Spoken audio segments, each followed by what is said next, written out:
अरे यार साहिल, मैं परसों अपने नेटिव प्लेस जा रहा हूँ और परसों ही तेरा बर्थडे है। तू कहना क्या चाहता है? यही कि तू मुझे कल ही पार्टी दे दे। ठीक है, तो मेरा बर्थडे गिफ्ट भी तू कल ही दे दे। अरे पहले पार्टी तो दे, गिफ्ट भी मिल जाएगा तुझे।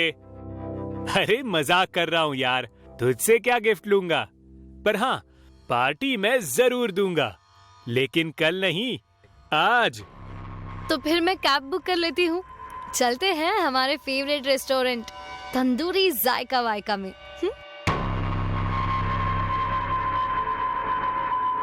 बस 2 मिनट में कैब आ रही है।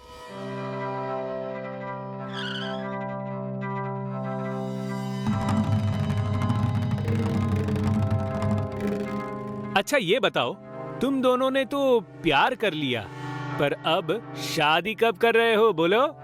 बस एक बार हम दोनों के घर वाले मान जाएं, फिर शादी वादी धूमधाम से होगी, क्यों ऋचा?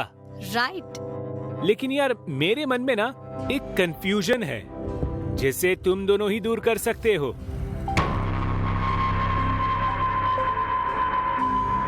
यही कि जब तुम दोनों के बच्चे होंगे तो वो मुझे चाचा कहेंगे या मामा? यार ये तो सचमुच बहुत कंफ्यूजन वाला सवाल है, क्योंकि तू तो हम दोनों का बेस्ट फ्रेंड है। साहब, अगर आप लोग बुरा ना माने तो मैं कंफ्यूजन दूर कर दूं? ओके, कर दो। साहब, बेबी होने के बाद उसे महीने में 15 दिन चाचा बोलने के लिए कहिए और बाकी 15 दिन मामा बोलने के लिए। भाई वाह, बहुत अच्छा आइडिया दिया है तूने। अब गाड़ी पर भी ध्यान दे दे भाई, बात करने के चक्कर में कहीं ठोक मत देना। जी सर। अरे नहीं,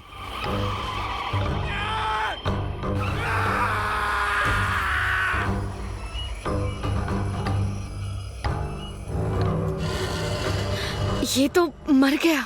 मेरा गला सूख रहा है। अरे वो देखो, उधर एक घर है, वहां चलते हैं हम।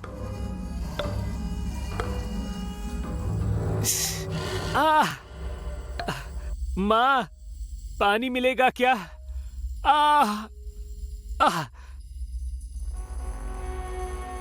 क्या अभी तुम्हारा ही एक्सीडेंट हुआ था बच्चों? जी माँ जी, ठीक है, रुको मैं पानी लाती हूँ। ये लो बच्चों।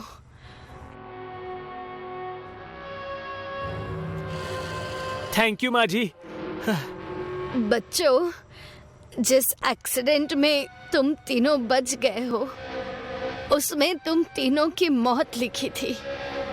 वो फिर आएगा, तुम्हें छोड़ेगा नहीं। कौन नहीं छोड़ेगा? वही जो तुम्हारे पीछे खड़ा है, काल।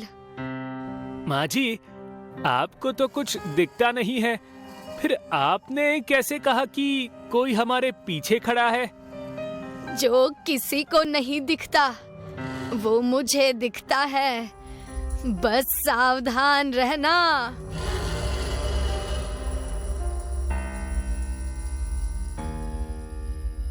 बड़ी अजीब लेडी है यार ये, डरा कर चली गई। ए सुन, तू पुलिस को फोन कर। Hello police.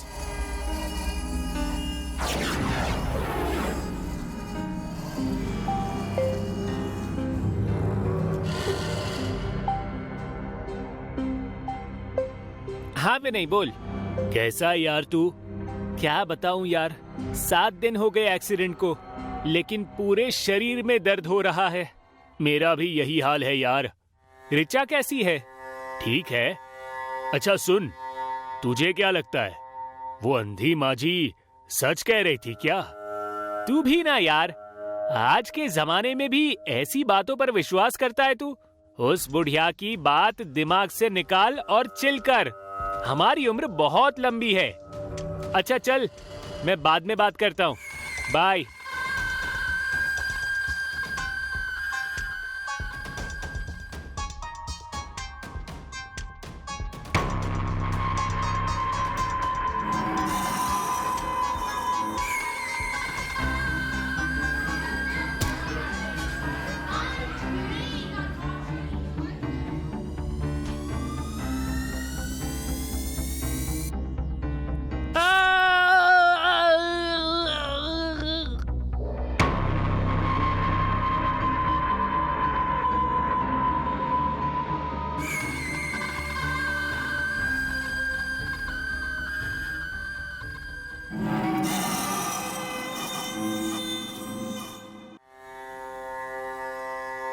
रिचा, तुम कहाँ हो? कब से फोन ट्राई कर रहा हूँ तुम्हारा। तुम इतने परेशान क्यों लग रहे हो? रिचा, साहिल अब इस दुनिया में नहीं रहा। What? Oh my God! कब कैसे? वो अपने गार्डन में था और अचानक गार्डनिंग फोक उसकी चेस्ट में घुस गया और वो वहीं पर। Oh God! रिचा, हम भी नहीं बचेंगे। हम दोनों भी मर जाएंगे। उस बूढ़ी माँ जी की बात सच होती हुई लग रही है मुझे। हम भी मरने वाले हैं। विनय डोंट क्राई, रो मत, कुछ नहीं होगा हमें। डोंट वरी, कुछ नहीं होगा। साहिल ने भी ऐसे ही कहा था, पर वो मर गया ना। विनय, मैं बोल रही हूँ ना, कुछ नहीं होगा हमें। आह!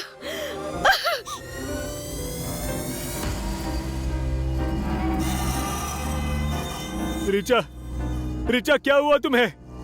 तुम ठीक तो हो ना? रिचा, मैं आ रहा हूँ, अभी के अभी आ रहा हूँ।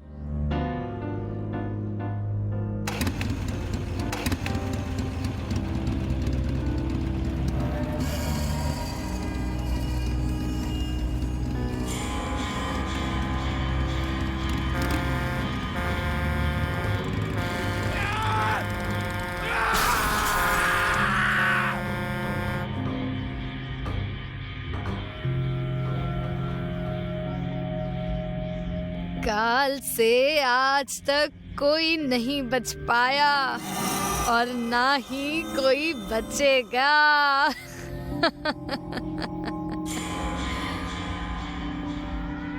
सारांश अपने बीवी और 2 बच्चों के साथ अपने आगे की जिंदगी बहुत खुशनुमा तरीके से बिताना चाहता था। उसे एक बड़े और खूबसूरत घर की बहुत जरूरत थी, जिसमें वो अपने परिवार के साथ सुकून से रह सके।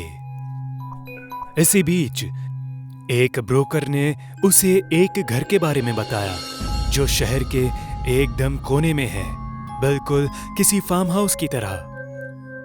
घर तो वाकई सुंदर था, लेकिन समस्या यही थी कि ये घर शहर से थोड़ा दूर एकदम सुनसान इलाके में था। इसी वजह से इस घर की कीमत इसके असल कीमत से काफी कम थी, जो कि एक फायदे का सौदा हो सकता था। Rita, what do you think? ये घर हमारे लिए कैसा रहेगा? मुझे तो बहुत सही लग रहा है। घर तो वाकई अच्छा है, लेकिन प्रॉब्लम यह है कि इलाका बहुत सुनसान है और यहाँ इकलौता सिर्फ हमारा ही घर होगा। अरे लेकिन ये तो अच्छी बात है ना, क्योंकि इसमें हम शांति से रह पाएंगे, शहर के इतने शोर शराबे से दूर, एकदम खुशनुमा ढंग में। ये बात भी सही है। वेल, अगर तुम्हें ठीक लग रहा है तो इसे फाइनल करते हैं। और नहीं तो क्या, इतना सुंदर और बड़ा घर, वो भी इतनी कम कीमत में। ये तो वाकई लाजवाब सौदा है। और वैसे भी अगर कोई परेशानी हुई तो हम तुरंत निकल जाएंगे। बिल्कुल सही। इसके बाद सारांश उस घर को खरीद लेता है। घर बहुत ही सुंदर था, काफी बड़ा था। जब वो सभी घर में एंटर होते हैं तो उन्हें उस घर में बहुत सी अजीब पेंटिंग्स दिखाई देती है। पेंटिंग कई मर्डर्स, क्राइम्स और बलात्कार की थी। पेंटिंग का पहला इंप्रेशन पड़ते ही सारांश भड़क उठता है और उस घर के एक्स ओनर को कॉल करता है। अरे शुक्ला जी, ये कैसा घर है आपका? इतनी खराब पेंटिंग्स कौन लगाता है यार? अरे सॉरी, मैं उन्हें हटाना भूल गया। दरअसल जो पहले किराएदार थे उनकी पेंटिंग्स है ये। कोई नहीं, मैं कुछ लोगों को भेजकर घर से सभी पुराने सामान हटवा देता हूँ। हाँ बिल्कुल, एहसान होगा आपका। ये काम जल्द से जल्द करें। इसके बाद उस घर से सभी पुराने सामानों को बाहर कर दिया जाता है। घर की सभी पेंटिंग्स, पुराने फर्नीचर्स और बाकी सब कुछ। तकरीबन 1 हफ्ते तक सब कुछ ठीक चलता है, लेकिन 1 हफ्ते बाद अचानक से एक शाम पूरे घर की बिजली चली जाती है। Oh shit! अचानक ये लाइट्स क्यों चली गई? जल्दी कुछ करो, खाना भी नहीं बना है अभी। रीटा कैंडल्स जलाने के लिए किचन में जाती है और कैंडल्स को जलाती है, लेकिन बार बार कैंडल्स बुझ जाते हैं। इसी दौरान उसे ठीक अपने पीछे कोई हाथ महसूस होता है जो धीरे धीरे उसके गले के करीब बढ़ रहा था। रीटा तुरंत पीछे पलटती है, तब वो हाथ गायब हो जाता है। लेकिन रीटा को खुद से कुछ दूरी पर एक आदमी खड़ा दिखता है जिसके हाथों में एक खतरनाक चाकू था। ये देखते ही उसकी चीख निकल जाती है। उसकी चीख सुनकर सारांश तुरंत वहां आ जाता है। अरे क्या हुआ रीटा? तुम इतने जोर से क्यों चीखी? सारांश, मैंने अभी आदमी को खड़े देखा जिसने चाकू लिया था और वो मुझे मारने वाला था। कौन आदमी? कौन तुम्हें मारने की कोशिश कर रहा था? ये तुम कैसी अजीब बातें कर रही हो? यहाँ हमारे अलावा तो दूसरा कोई भी नहीं है। नहीं सारांश, मैं झूठ नहीं बोल रही। सच में इस घर में कुछ तो गड़बड़ है। तुम पहले शांत हो जाओ और पानी पियो। इसके अगले ही पल लाइट आ जाती है और पूरा घर जगमगा उठता है। इसके बाद सारांश देखता है कि सब कुछ बिल्कुल ठीक है। जरूर ये रीटा का वहम ही था।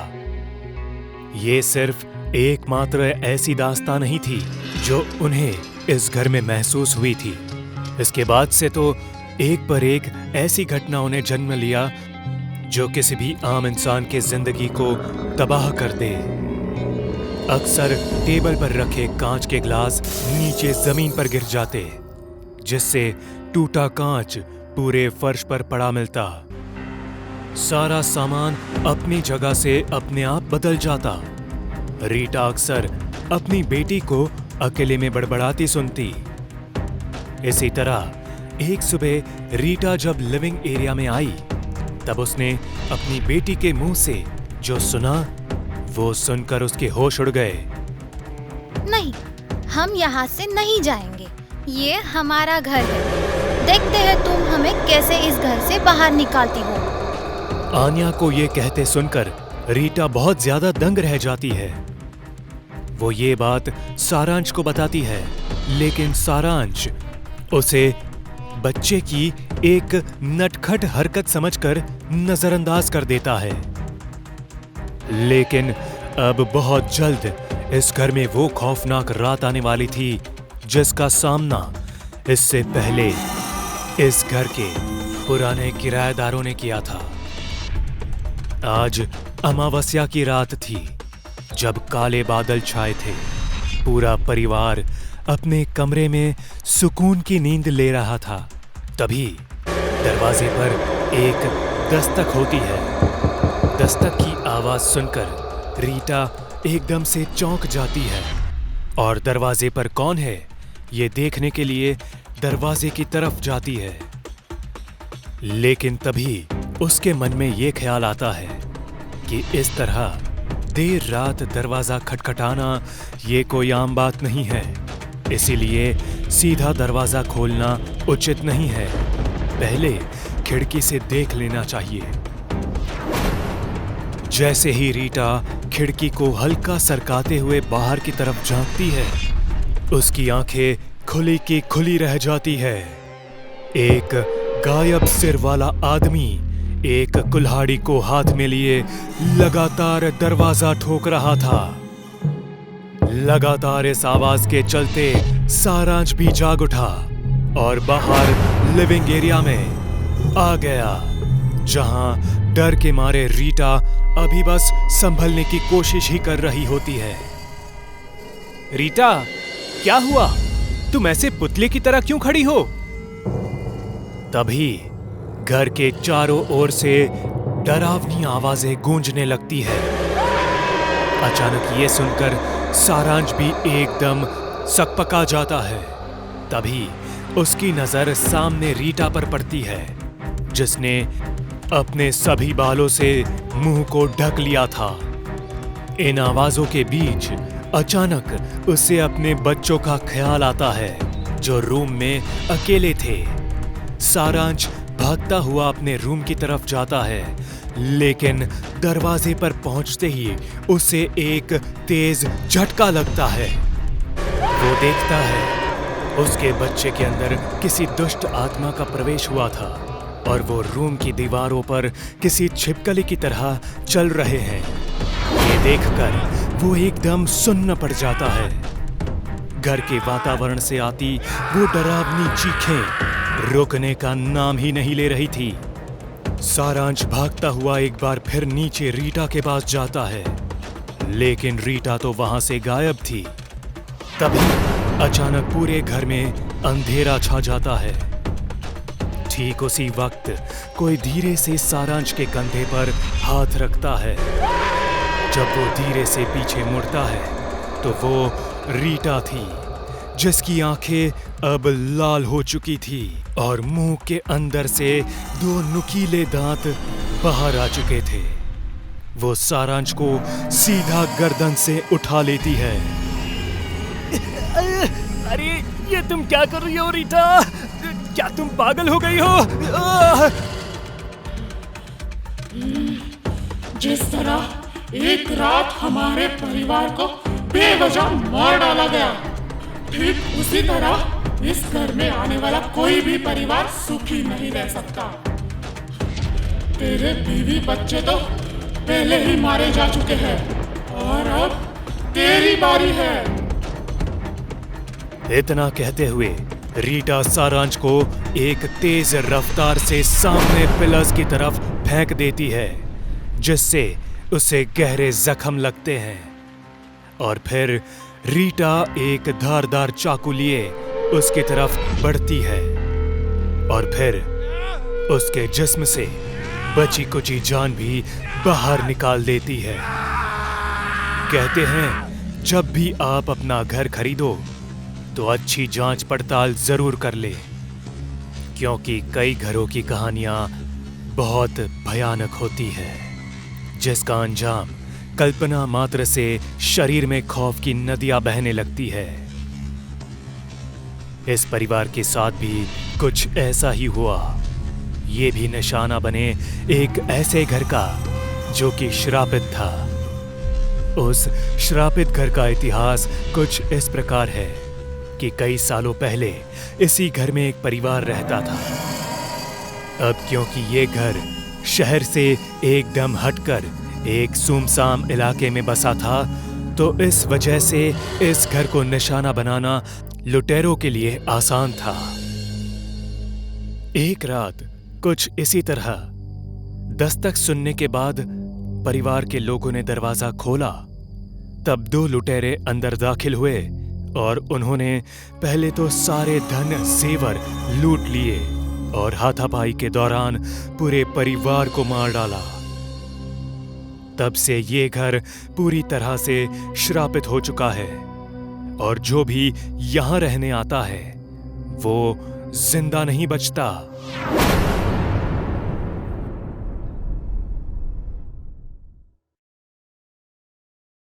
आधी रात तक पुल का आधा हिस्सा तैयार हो गया।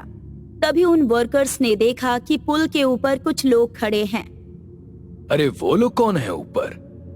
ओए, पीछे हटो, पुल अभी मजबूत नहीं हुआ है।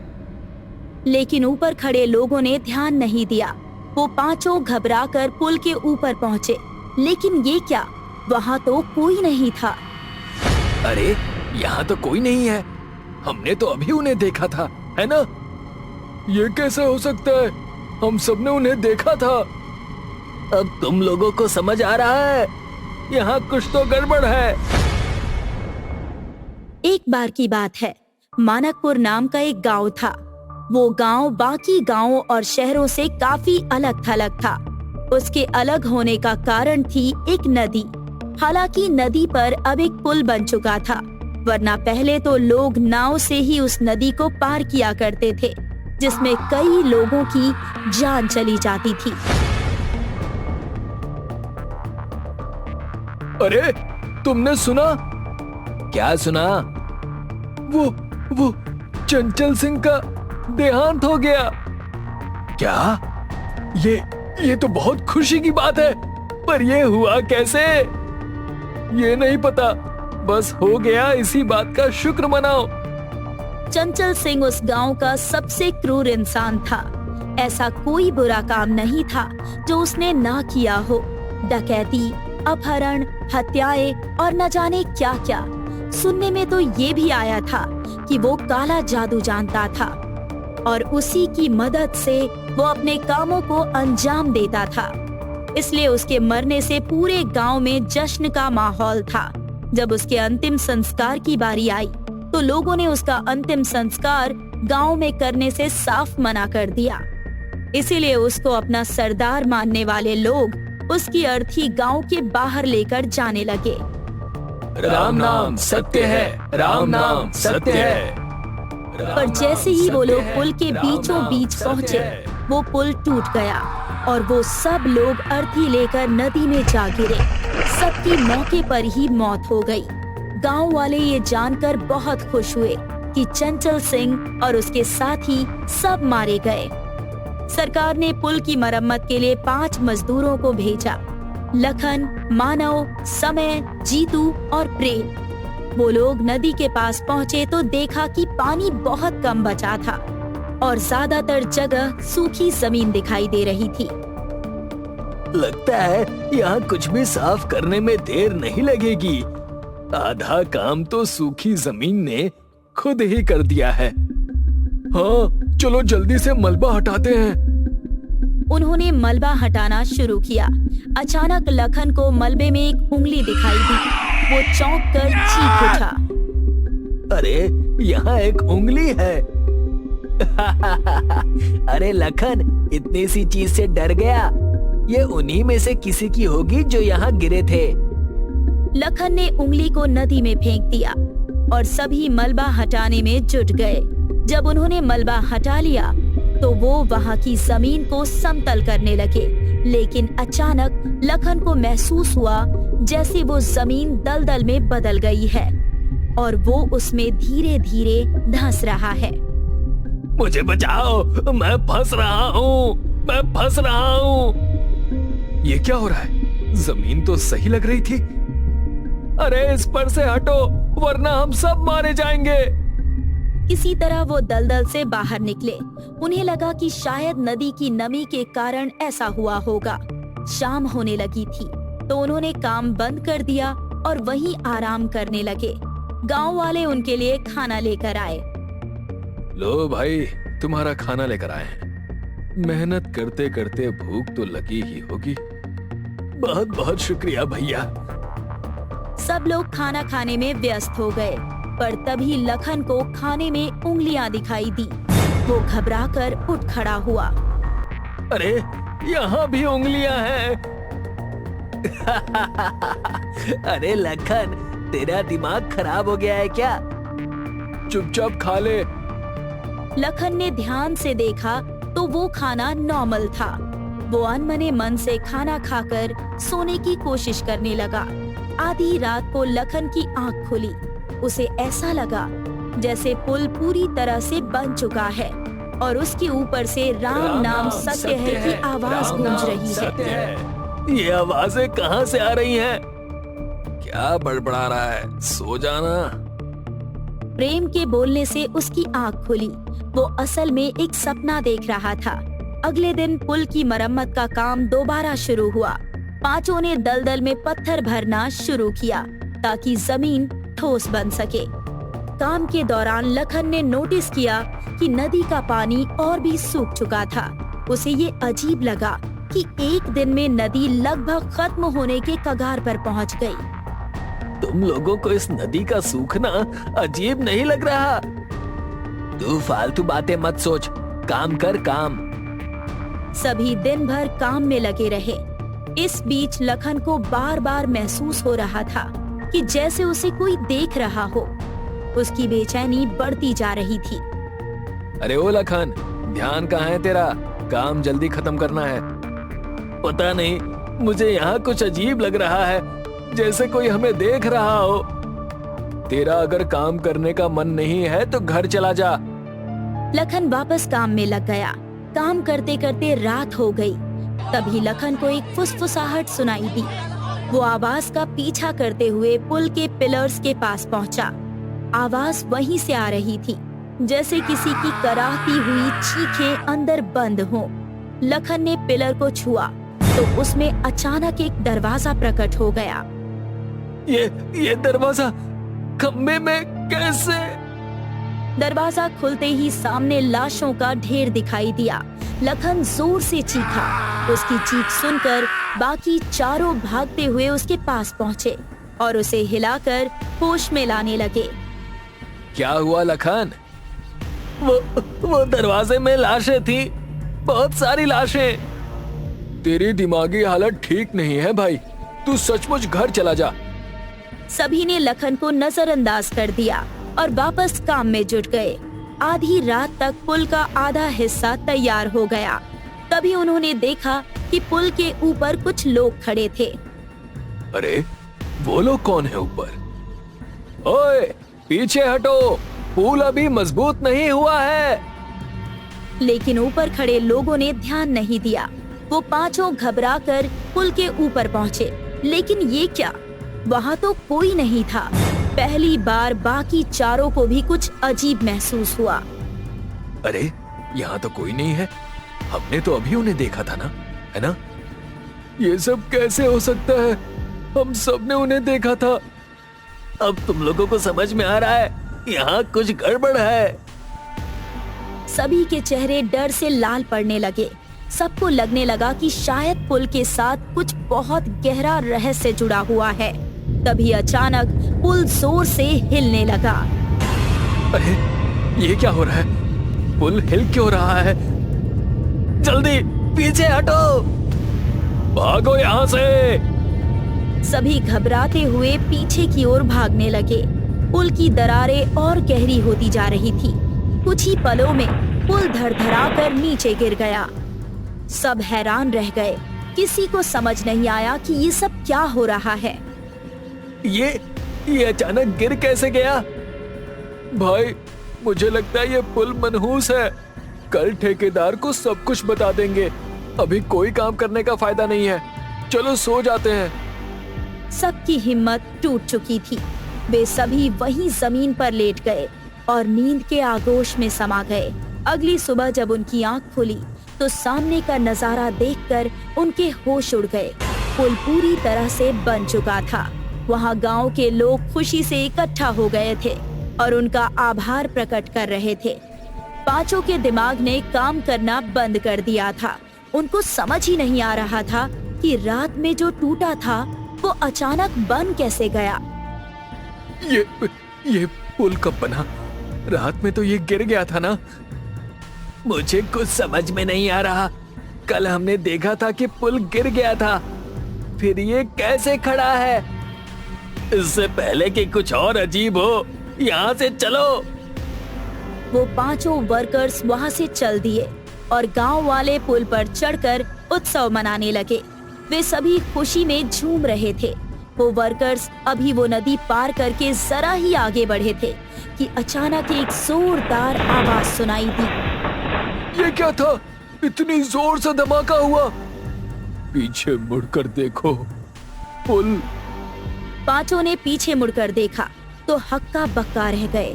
पुल पूरी तरह से ढह गया था और उसके नीचे सभी गांव वाले दब चुके थे। हे भगवान, हे भगवान, मैं पागल हो जाऊंगा। ये क्या हो रहा है यहाँ?